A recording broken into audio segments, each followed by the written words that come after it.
Monsieur le ministre. La parole est à Monsieur Jean-Pierre Pont, rapporteur de la Commission des Affaires européennes.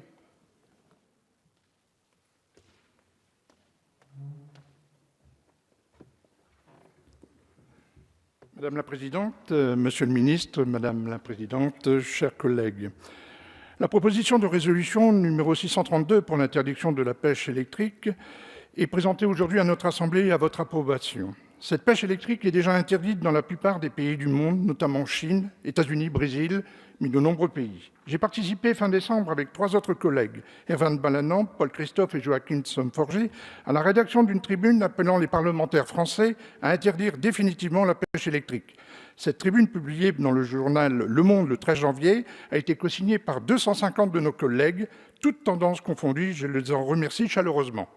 Nul doute que cette initiative a joué son rôle dans le vote le 16 janvier dernier au Parlement européen, à une très large majorité, 402 voix contre 232, de la stricte interdiction de la pêche électrique. La pêche électrique est interdite en Europe depuis 1998 par l'article 31 du règlement du Conseil européen.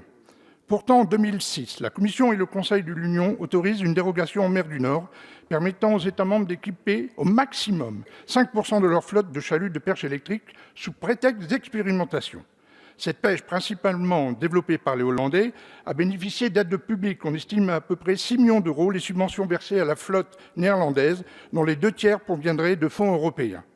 Ce système de pêche électrique soulève des problèmes majeurs. Premièrement, les Hollandais ont outrepassé les dérogations, puisque 28% de la flotte hollandaise est aujourd'hui équipée à l'électrique, soit 84 bateaux, au lieu des 5% autorisés, donc 17. Les Pays-Bas arguent pour justifier d'un tel développement d'accord avec la Commission, accord dont on n'a aucune trace. Deuxièmement, je veux rappeler ici que l'octroi de dérogation en 2006 s'est fait contre l'avis du comité scientifique, technique et économique des pêches, compte tenu de l'effet inconnu de la pêche électrique sur les espèces non ciblées. À l'heure actuelle, on ne connaît absolument pas les conséquences de l'usage du courant électrique sur les poissons, œufs, alevins, poissons pubères et sur les écosystèmes, algues, fonds marins, pH de l'eau. En 2016, un programme d'études lancé et mené par les Néerlandais doit permettre d'étudier dans quelle mesure le chalut électrique contribue à la diminution de la pêche accessoire et quels sont ses effets sur l'écosystème. Ce rapport devrait être publié fin 2019.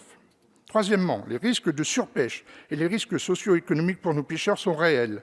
Les pêcheurs français des Hauts-de-France ainsi que leurs homologues belges, hollandais et britanniques constatent un effondrement de la ressource dans la zone concernée, en particulier des sols. Cette pêche est malheureusement hyper efficace. Les pêcheurs des Hauts-de-France et de Boulogne-sur-Mer, premier port de pêche français, sont contraints de descendre plus au sud en Manche pour sauver leur activité. Quatrièmement, et ce sera le dernier point de développement de la pêche, ce développement de la pêche électrique et son financement public sont contraires aux objectifs réglementaires européens. Le règlement de base de la pêche adopté en 2013 fixe à l'Union l'objectif de restaurer les stocks halieutiques. En outre, dans le cadre des objectifs de développement durable adoptés aux Nations Unies en 2015, l'Europe s'est engagée d'ici 2020 à mettre un terme à la surpêche et aux pratiques de pêche destructrices. En conclusion, mes chers collègues, très impliqués comme je le suis dans la défense des pêcheurs français, victimes d'une pêche électrique qu'ils rejettent, je tiens à vous faire part, avec votre permission, d'une analyse personnelle.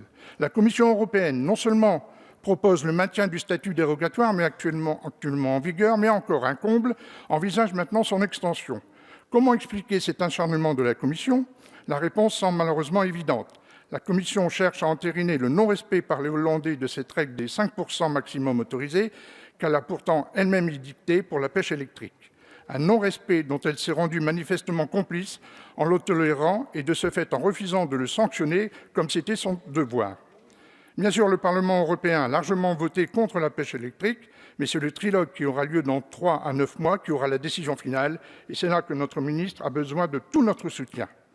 Alors qu'ils ont violé la dérogation accordée, et même s'ils prétendent ne pas racler les fonds marins, les Hollandais, en dehors de la diminution de 50% de la consommation de gasoil, ont bien peu d'arguments pour leur défense.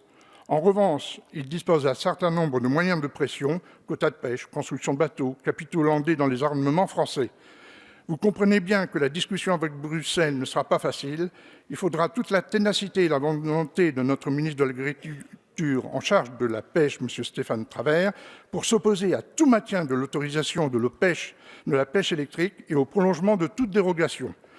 Dans cette bataille difficile, votre soutien, dont je vous remercie par avance, est déterminant. Je vous remercie.